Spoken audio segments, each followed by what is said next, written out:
afternoon, ladies and gentlemen. Welcome to another Propagandacast Lehr with me, your host, Imperial Dane. A bit of a shorter video, probably, but I wanted to, pass on some tips on how to optimize your capping orders. Because, in many cases, you normally just, go in a linear fashion. You just go here, here, here, and here, for example, to get to the fuel point. But that's not necessarily the most efficient way of doing it. Strategic points, for example, are a lot faster to capture than munitions or fuel points. So, it's going to, for example, take a lot longer to get things going in those senses, but you can at the same time, optimize things. So, for example, you can just sort of grab the munitions faster. Then, by the time, for example, secure the strategic points leading up to it, you have the resource already there. For example, here we can see it up north. Like, he hits from the munitions first and has a rifle squad secure the point that connects the munitions. That way, by the time, both are connected roughly at the same time, in fact, he's going to be gaining a lot more resources than the other chap who's going to be, much slower in the same department. So that, for example, is one way you can actually optimize your capping orders. Well, of course, it requires a bit of knowledge of the maps and the likes, but just considering things in less linear fashion. Obviously not entirely non-linear, obviously, but you sort of consider more, how your units are going to sort of be moving about there. You can, for example, see units ahead, for example, secure the more vital points first, and then other units can follow up securing the strategic points that connect them. That, for example, can mean you can sort of much more quickly grab the bigger points. You can also contest them in case your opponent tries to rush them much more easily, which also has benefits of its own, obviously.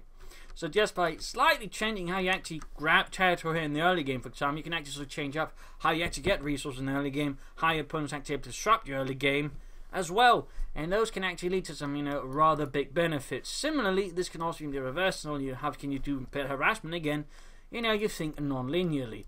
Again, in those cases, you might actually consider, again, just actually ignoring all the points close to it, leading up to it. In fact, go straight for the points like deeper within enemy territory and hitting their cutoff points deep within enemy territory. Of course, this also requires some awareness and, of course, an exit plan, but similarly, you can sort of just use those things to just harass your opponent a lot more effectively.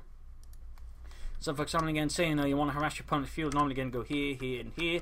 Rather, instead, you might consider then just sneaking all the way up here, hitting the fuel point directly, avoiding all this, which also has the benefit your opponent's going to be, a lot less aware of it, because this can also serve as a trope while, alarming your opponent to the fact that something's going on, but all of a sudden, in fact, something happens there right away, and he's just, what's going on? There's also an increased chance of confusion as well.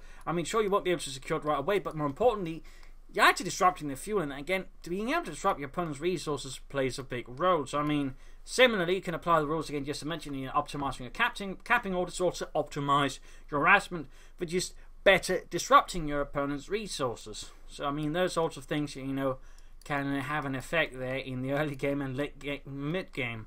Obviously, capping orders are obviously only sort of really important in the early game, since that's really where you're sort of really grabbing territory. After that, you're sort of basically fighting it out. But even then, just being able to, for example, get like 10 or 20 more munitions, than your opponent early on, even just more fuel early on, can actually, quickly have an impact. In particular, munitions tend to be sort of a bit more impactful in those senses. For example, you might get, extra grenade out sooner, Panzerfaust, quicker mine, quicker flamethrower.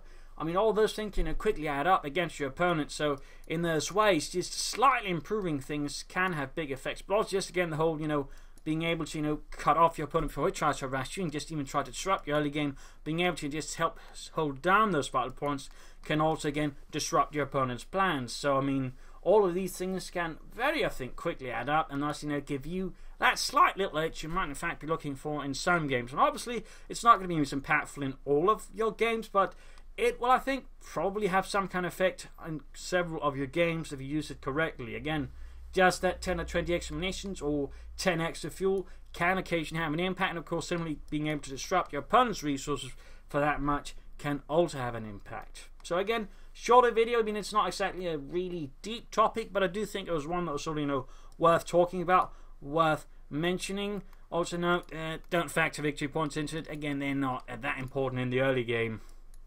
They're sort of more of an afterthought. Focus on the resources, victory points later.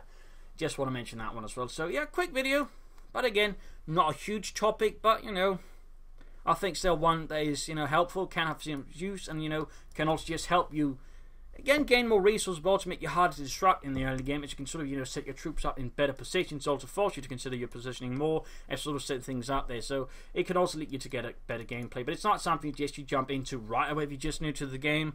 Sort of more of you sort of slowly getting the hang of things. You can sort of begin experimenting with optimizing your capping orders.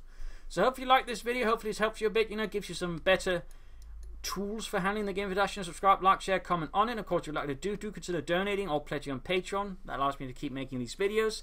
Links in the video description for either of those two. This is Imperial signing off, and see you all another time for another video. Cheers.